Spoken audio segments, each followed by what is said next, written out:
Agency schedule ప్రాంతంలో ఆదివాసీ గిరిజన చట్టాలకు హక్కులకు వ్యతిరేకంగా భూసేకరణ విషయంలో పెద్ద ఎత్తున అవినీతి ఆక్రమణలు జరుగుతున్నాయని, ఇప్పటికే ఎల్టీఆర్ భూములుగా ఉన్న భూములకు గతంలో 1995 నుండి 2000 సంవత్సరం వరకు పెద్ద ఎత్తున నకిలీ జడ్జిమెంట్లు సుమారు 175 సృష్టించబడ్డాయని, వాటి స్థానంలో నేడు ఉన్న ఎస్డీసీ కోట రామచంద్రపురం వారు జడ్జిమెంట్లు విడుదల చేయడం జరిగిందని, వీటిపై సమగ్ర విచారణ చేయాలని అఖిల భారత రైతు కూలీ సంఘం ఎంఐకేఎస్ జిల్లా ప్రధాన కార్యదర్శి కారం రాఘవ, అఖిల భారత ఆదివాసీ వేదిక ఏఐటిఎఫ్ జాతీయ కన్వీనర్ ఎస్ రాహమోన్లు డిమాండ్ చేశారు.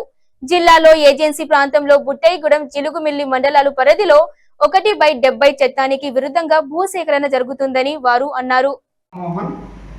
అఖిల భారత ఆదివాసీ వేదిక జాతీయ కన్వీనర్ ఏలూరు జిల్లా ఏజెన్సీ షెడ్యూల్ ప్రాంతంలో భూ సమీకరణాల పేరుతో పోలవరం ప్రాజెక్టు నిర్వాసితుల కోసం సేకరిస్తున్నటువంటి భూమి ఇవాళ గతంలో 170 భూముల్ని ఈరోజు మరలా అదే భూమిని సేకరించి నిర్వాసితులకి పంచిపెట్టడం కోసం సేకరిస్తున్నటువంటి పరిస్థితి నేడు ఈ ఏజెన్సీలో ఉంది.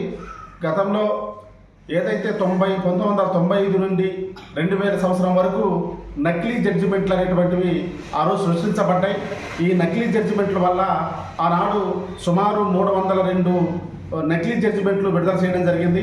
వాటి ద్వారా ఇవాళ ఆదివాసీ గిరిజన ప్రజలని భూముల్ని అన్యాక్రాంతం చేసి వాళ్ళ గిరిజన నేతలు ఆ భూమిని తప్పుడు జడ్జిమెంట్ సృష్టించి వాటిలన్నింటిని కూడా అన్యాక్రాంతం చేయడం జరిగింది.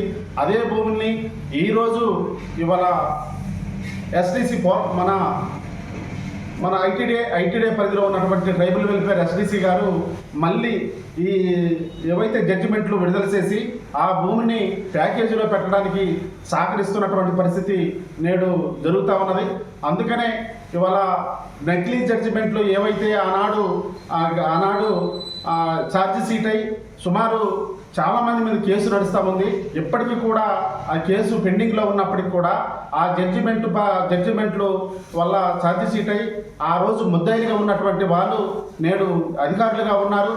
వారి స్థానంలో అదే స్థానంలో నేడు వచ్చినటువంటి కేఆర్ పురం ఎస్డీసీ గారు, ట్రైబల్ వెల్ఫేర్ ఎస్డీసీ గారు కొత్త మళ్ళీ అవే వాటికి జడ్జిమెంట్లు ఇచ్చి ఆ జడ్జిమెంట్లని ద్వారా ఇవాళ ప్యాకేజీని సేకరిస్తున్నటువంటి పరిస్థితి నేను కనపడతా ఉంది.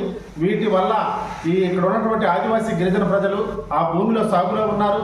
సాగులో ఉన్నటువంటి భూముల్ని మళ్ళీ గిరిజనేతర రైతులు, రెవెన్యూ వాళ్ళు, భూసేకరణ అధికారులు కలిసి ఆ భూముల్ని ప్యాకేజీలో పెట్టి ఇవాళ కోట్లాది రూపాయలు దండుకున్నటువంటి పరిస్థితి నేడు సమాజం నడుస్తూ ఉంది.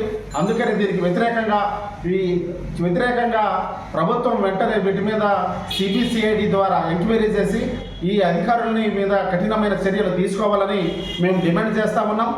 నేడు ఈ బుట్టైగూడెం మండలం, జీలిమెల్లి మండలాల పరిధిలో జరుగుతున్నటువంటి ఈ భూసేకరణ అధికారులపై చర్యలు తీసుకోవాలని, అలాగే రెవెన్యూ అధికారులు లేదా ఐటీడే ఎస్డీసీ గారు ఇస్తున్నటువంటి జడ్జిమెంట్ల మీద కూడా సమగ్ర విచారణ చేసి తగిన చర్యలు తీసుకోవాలని చెప్పి మేము